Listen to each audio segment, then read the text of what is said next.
All right. Hi, Moritz. Welcome to World Changers in Tech. Hi.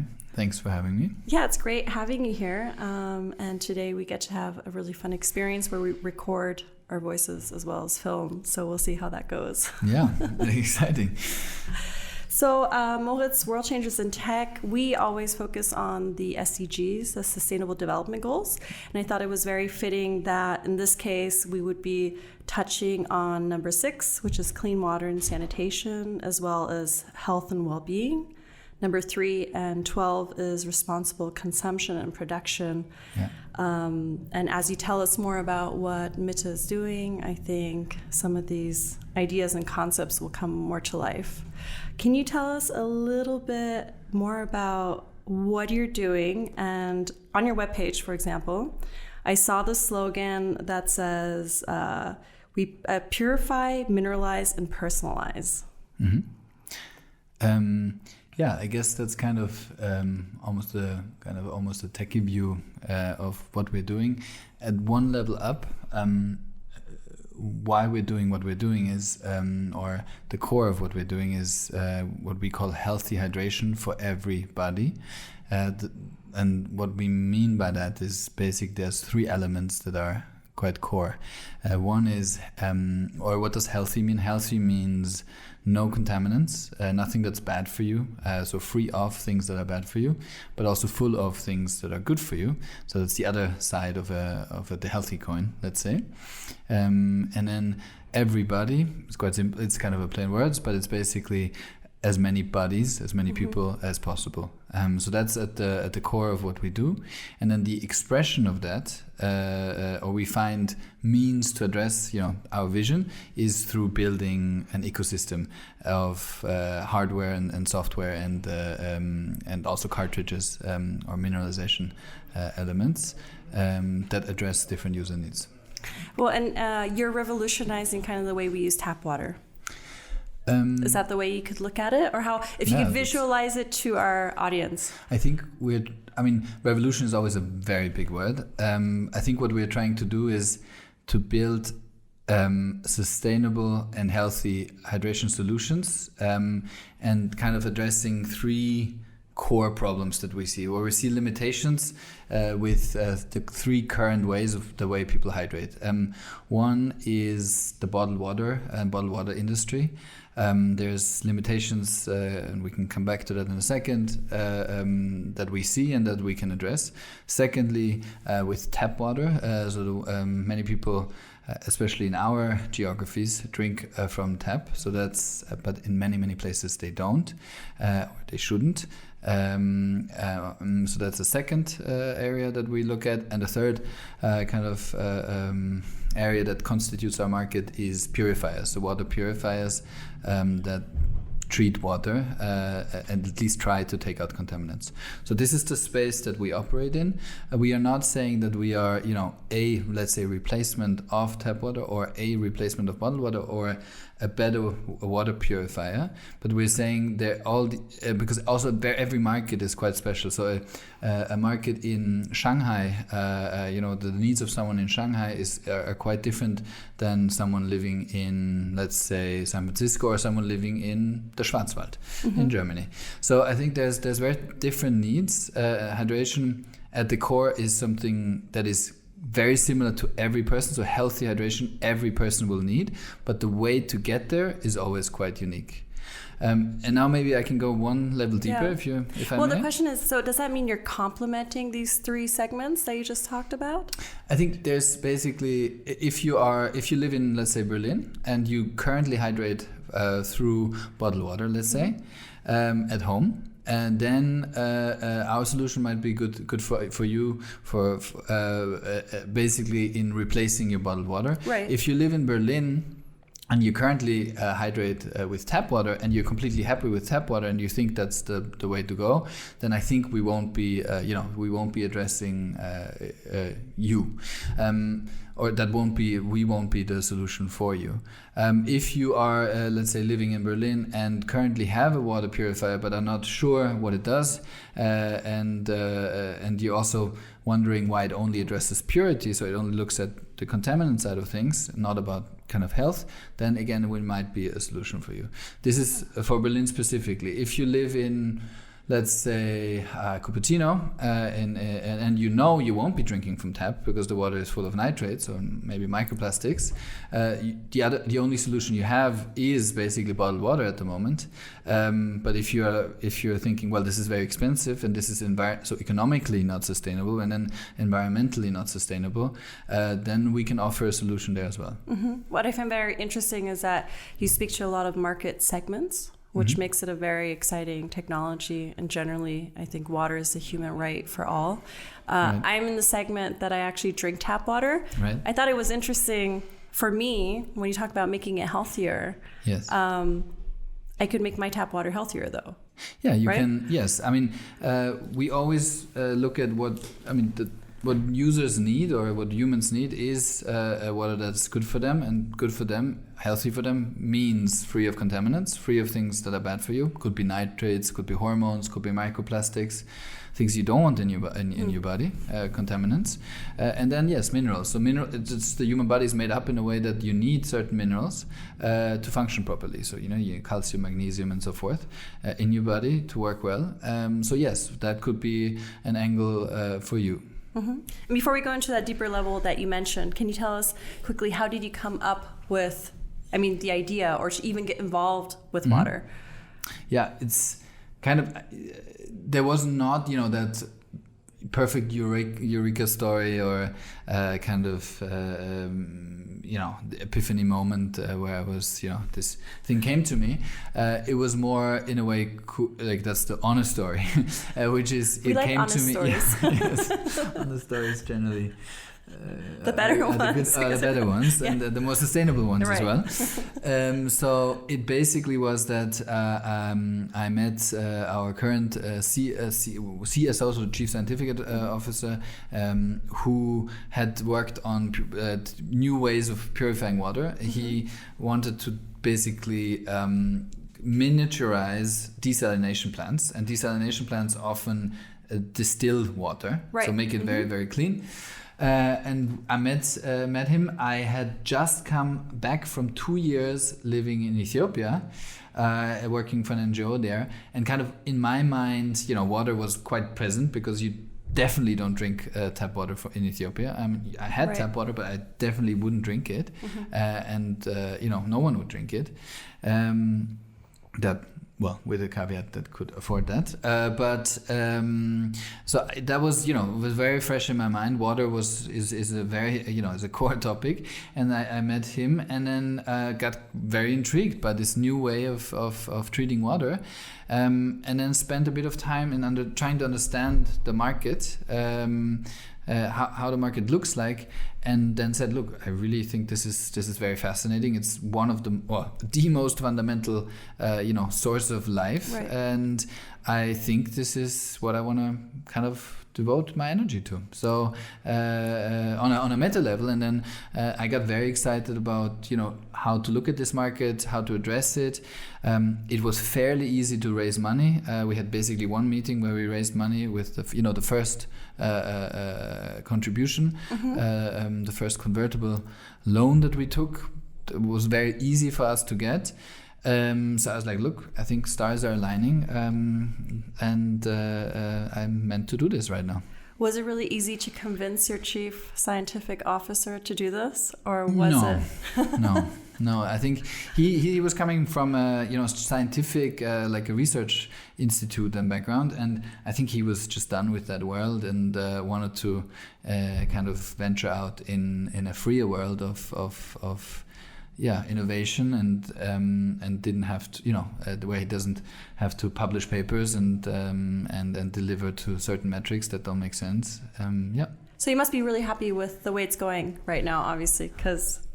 I think generally I just actually said we had this this internal meeting that I just got out of, and I think generally we are really on a good path at the moment. We are developing the product. We're on timeline. We're putting together a great and even more even greater team at the moment, and this is a lot of fun. There are struggles. There's things that don't work out perfectly, but that's kind of life, I guess. Yeah. Well, because when you look at startups, I think what we'd like to see more in startups is more of the scientific base, or that you have like a scientific academic background, or people from the labs create more startups, because these are kind of the technical knowledge that you have, and you got to put them together with a business person. That way we can actually create more innovation. So I think it's great that you found him, and we're also inspired, and you guys are on this trajectory right now. I think that's also, if you think about it, I think that's where Germany, I guess the first wave of startups was, more this e-commerce, let's put stuff on platforms and then sell it, which is fine. There's nothing wrong with that. That's a scale game, and there's you have to be fast and you have to be bold and all that. But if you look at the core strength of Germany, it's about innovation. It's about the engineering that is here, and it most likely the next wave of German. The economy won't be coming from the Bosches, right? It will, and the Siemenses. It will be coming. It will need to come. It will need to bottom up, and I think that's very exciting, because there is a lot of great, engineering talent here. It's just often, people are guided towards working at a BMW and not guided towards starting something. But I think that's also slowly changing. So that's, I think, on a more like on a larger level, or in a German level, I think is something that's that will be coming, and that we'll see. We are already seeing more and more. Oh, that's great. I think that's the next wave, as you say, that we have to take care of our engineer, or not take care of them. We need to match them up with the startup ecosystem. Yeah, and I think the investors is actually the support you can get from these. Often, what's quite well known is this German Mittelstand, the German kind of mid-sized companies that usually tend to be massive. The Kerches of this world investor in us, for example, or Bitburger also investor in us. These companies that are family owned, that understand what entrepreneurship is, and that make sure that you have financial means, but also maybe support from the organization and exchange as well with the organization to build great things. And I think that's also where Germany is in a very unique position of family-owned businesses that don't react to shareholder movements so fast, that kind of are in it for the long term, and who understand that to create something you need to take risks. And that's, I think, where Germany is heading, I think, and I'm very happy to be a small part of that. So you would also motivate anyone who is in a similar place as yourself to maybe go and approach a German Mittelstand, or find a company profile that might fit them and say, hey, this is what we're doing. Maybe you want to be on board. So in general, yes. I think you have to be careful of how you do this. Obviously, this is a new kind of setup. You have to make sure that your legal framework is well set up, that they can't so they're not good Samaritans. You have to make sure that you're not getting sucked into getting blocked. So strategically you stay free, but you can maybe access to support. I think you have to be careful about how you set that up. Right. But in general, yes, I think that's a good idea. I like the topics which we were talking about, because I feel like that could be a whole nother podcast in itself, when we talk about German engineering and what could happen there, and how the economy could be changing for the future and the ecosystem. Before we drift too far apart from that, from that second layer that you had mentioned, maybe do you want to go back to that second part of the story that you had mentioned at the beginning? Yeah. So I think, so when we said this, what we're doing is healthy hydration for everybody. And then how we basically want to get there is by really looking closely at what users want, like user needs. So we have a fairly strong product department. So for example, one person that just does product research with users in different segments, also in different countries, really understanding what users need, and then build things, engineer, like kind of a new, like engineer things, prototype things, with often a bit of a different angle, a bit of a different approach than just kind of what's already there. Meaning we have a lot of engineers that built airplanes before, or turbines, or have worked at GE, GM, robotics companies. So people that have a bit of a different angle than someone who has maybe worked all their life at, let's say, a Brita. Yeah. So I think that's I think a bit unique. And for us, and it sounds like a buzzword, but it really, we try. I firmly believe in it. We look at how nature does things. So we basically, the way nature creates water is, it rains somewhere, it runs through soil, it gets kind of cleaned, filtered.